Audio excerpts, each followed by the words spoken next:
You ever have one of those afternoons that feel like a reward for surviving the week, sun warm on the dash, the radio off because you just want quiet, and then in the blink of an eye the world decides to remind you how fragile dignity can be? That was me that day in a purple shirt that my son had insisted I wear because he said I deserved something bright. Yeah, that shirt. Act 1. Hook. I was 71, retired after a long stretch on the federal bench trying to learn how to be a regular person again. I'd moved into my son's guest house just a week earlier. He's got this modern place in Willow Ridge Estates, all glass and angles, nothing like the oak-paneled life I used to lead. I drove an old Mercury Marquis, the kind of car that announces you were raised on patience, not horsepower. I pulled over on Maple Hollow Lane to take a call from my cardiologist.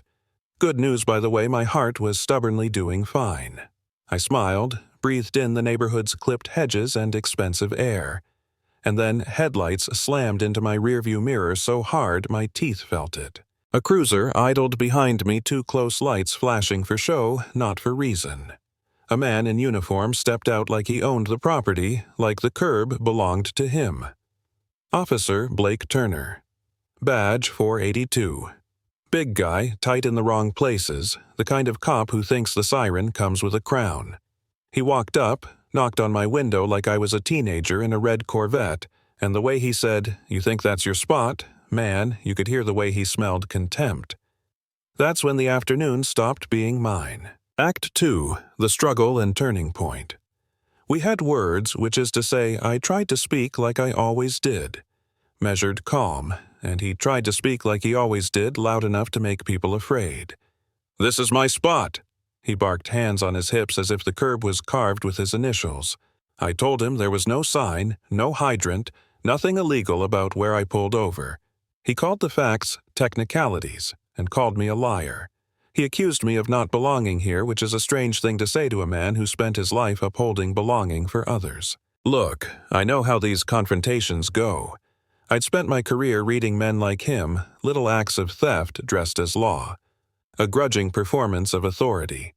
I reached for my glove box to get my license slow on purpose because haste in those moments is an excuse waiting to happen. He grabbed the folder from my hand, scanned my ID like it might explode, and said out loud to my face, "You don't live here. What are you doing casing the neighborhood?" He said it like it was obvious, old man fancy shirt suspect. My instincts were to argue the law, to cite the rules, to win on logic. But then I watched his face change the second I declined to cower, and I knew this was about dominance, not disorder. He told me to step out of the car. I could have stayed. I knew my rights. But I also know that a man's temper in uniform makes the stakes physical, not legal. I opened the door, put my feet on the pavement, stood up straight.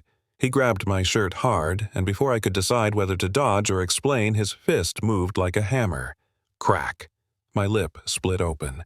My blood watered the purple silk like a bad watercolor. People saw it. Neighbors, a woman walking her dog, someone recording from a driveway. But Blake's next act was the old play he turned himself into. The victim shouted, "Assaulting an officer," and pinned me like I was the one to blame. They cuffed me, shoved me into a squad car like I was trash. I remember the plastic seat, the smell of cleaners and fear, and I remember thinking, okay, if they're going to lie, then we will use the rules they swear to obey. In the cruiser, I did something small that felt enormous. I spoke to the rookie in the passenger seat, Officer Luis Ortega. He'd been soft-eyed when we'd met, the kind of kid who still believed the badge was a promise. I said his name, told him the time, asked if the dash cam was on, and asked him to look at the choice he was making. "Write the truth, Luis," I told him. "Don't be an accomplice." He froze. He had to decide in that second whether to keep the uniform secret or keep the truth. He chose the uniform because fear is sticky, but he heard the request. At the station, Eastbrook Precinct, a building designed to forget people quickly, they carted me through the routine mugshot, the scanner, the bored clerks. An old sergeant with a crossword paused at my address, smirked, then laughed when he saw where I lived, like that mattered. They called my guest house the rich kid's toy, and that was supposed to make me small. I refused to be small. When they slid a pre-printed admission form across the table sign, "Take the plea, go home." I did the unexpected. I took the pen and drew a fat X across the whole page hard enough to tear the paper. "I will not sign your lie," I said, and the room got quieter than a held breath. That X was the pivot point. It turned the whole thing from a street fight into something else. It forced a choice on people who were comfortable making choices for others. It made Blake furious. He promised to bury me. He used every old line, every worst stereotype he could dredge up. He painted me as wild, as dangerous, as someone people would be happier to forget. But I wasn't alone in that room, and I wasn't the only person with a phone. I had my son, Marcus Miles. He's the state attorney general, a careful man who learned early not to waste words. I called him on a number nobody else has, the one we used for crises we didn't want in the papers. He answered on the first ring.